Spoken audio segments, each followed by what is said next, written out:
Que Dieu vous bénisse tous. Qu'il, c'est ma prière, du Notre Père pour vous, que dans la personne du Saint-Esprit, il vienne ouvrir, illuminer votre compréhension,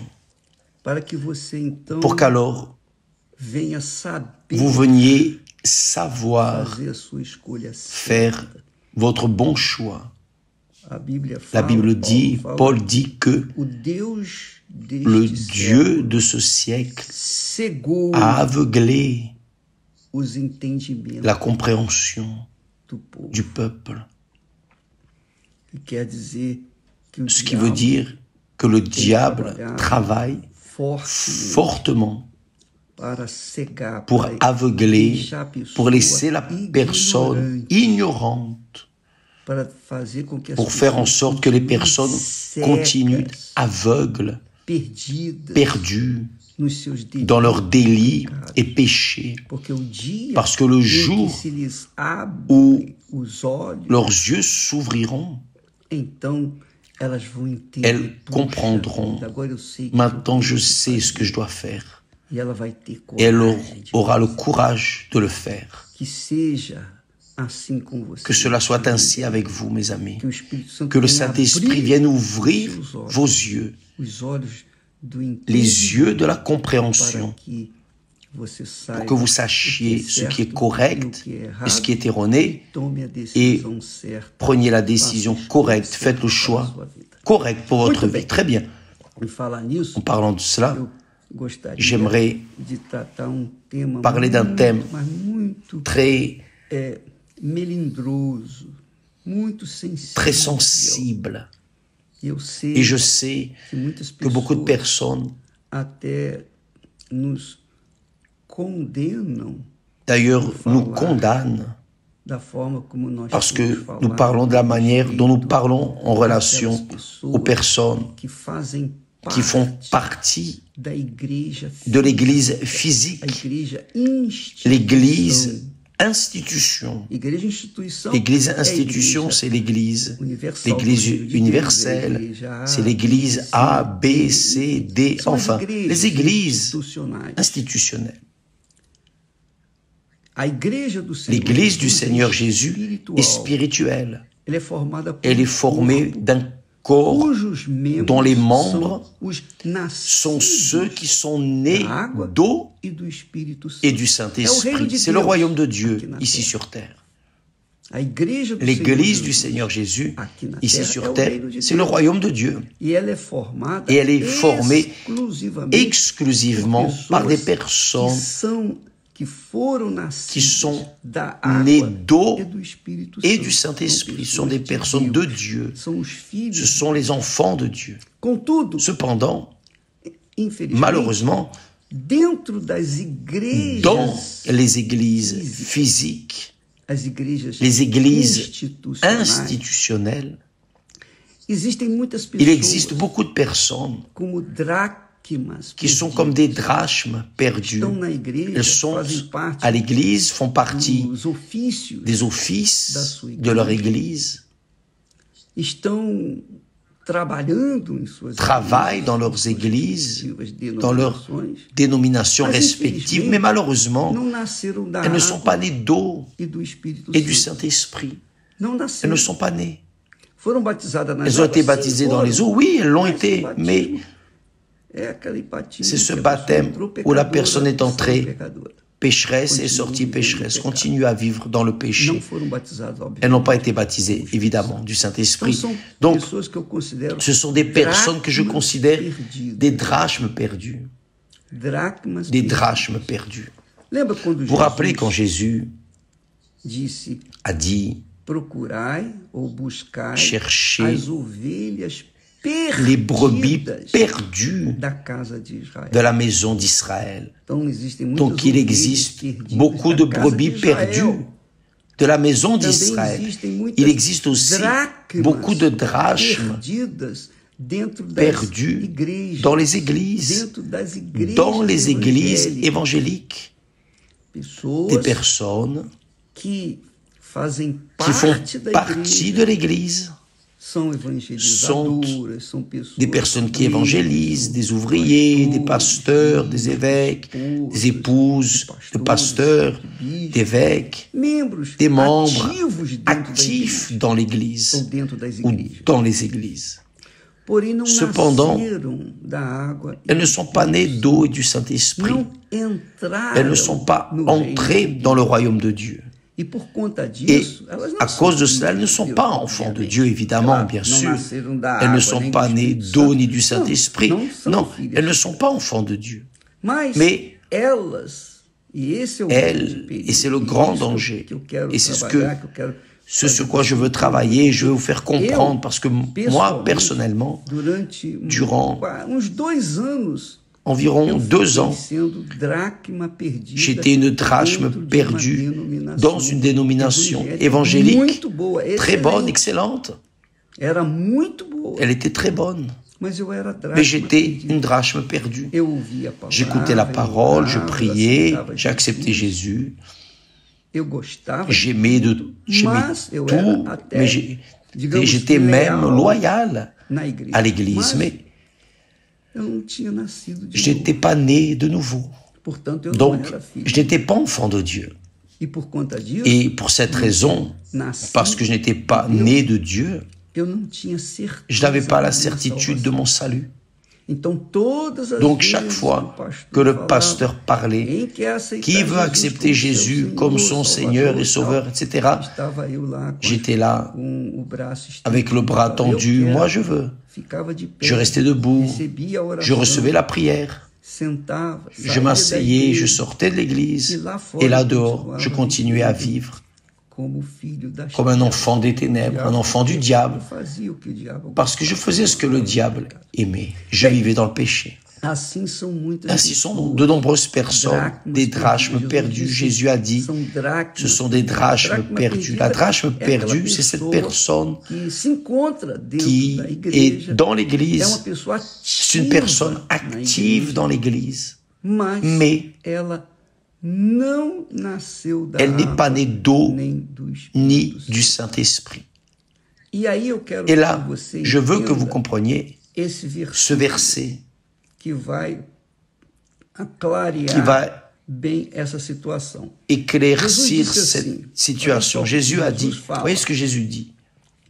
Cela est très, très, très important. Ici, il est écrit, repentez-vous, soyez baptisés au nom de Jésus-Christ, et alors vous recevrez le don du Saint-Esprit. Là, en Actes des Apôtres, Pierre a dit cela, mais Jésus a dit, il a dit de prêcher l'Évangile, et il a dit les mots suivants: allez dans le monde entier, annoncer la parole à toute la créature. Il a dit, celui qui croira. Je crois évêque. Comment croyez-vous? C'est la question. Vous croyez seulement dans la théorie ou vous croyez dans la pratique? Parce que si vous croyez dans la théorie, vous ne croyez pas. Vous ne croyez pas. Parce que lorsque la personne croit, elle se marie à Dieu. Elle obéit à la parole. Même si elle doit sacrifier sa vie, elle doit sacrifier vraiment. Elle accepte le compromis du Seigneur Jésus. Donc, croire, c'est se livrer, c'est obéir à la parole de Dieu. Il dit, celui qui croira, évidemment dans l'évangile du royaume de Dieu, et qui sera baptisé, sera sauvé. Celui qui croira et qui sera baptisé sera sauvé. Mais celui qui ne croira pas sera condamné. Cela est dur, n'ayez aucun doute. Et vous recevrez le don du Saint-Esprit, c'est-à-dire, quand la personne croit dans l'Évangile, lorsqu'elle croit dans l'Évangile, elle obéit à l'Évangile. Elle obéit. Quiconque croit en Jésus croit dans sa parole, obéit. Quand elle obéit à Jésus, elle obéit à la parole. Quand elle obéit à la parole de Dieu, elle obéit à Jésus. Mais ce qui attire l'attention, c'est que cela répond à la question que beaucoup de personnes posent. Évêque, j'ai déjà été baptisé dans les eaux, j'ai déjà fait des jeûnes de Daniel, aujourd'hui je fais le jeûne de Daniel. Mais que se passe-t-il? J'ai déjà fait plusieurs fois et le baptême du Saint-Esprit n'est pas arrivé. Pourquoi est-ce qu'il n'est pas arrivé? Parce qu'il n'y a pas eu la repentance. C'est cela. Moi aussi, je suis passé par ce processus. J'avais accepté Jésus plusieurs fois. J'avais même été baptisé dans les eaux, mais je ne m'étais pas repenti. Donc ça ne fonctionne pas. Les promesses de Dieu fonctionnent à une condition, si vous obéissez. Si vous n'obéissez pas, il n'y a pas d'affaire, il n'y a pas de salut. Dieu dit cela clairement au peuple d'Israël. Quand vous entrerez dans la terre promise, il y a là deux montagnes. Le mont Garizim, la montagne de la bénédiction, et le mont Elab. Les deux montagnes sont ensemble, il y a une vallée entre les deux. Donc ces montagnes seront comme des témoins. Le mont Garizim, qui est le mont de la bénédiction, est pour les obéissants à ma parole. Le mont Elab, qui est la montagne de la malédiction, est pour les rebelles, les désobéissants. Donc, si j'obéis, je suis sur la montagne Garizim. Si je n'obéis pas, je suis sur la montagne Ebal. Ainsi, c'est pour tout le monde. Les drachmes perdues, ce sont celles qui sont sur la montagne Ebal, parce que là, dans leurs églises, elles souffrent dans leurs églises, souffrent vraiment.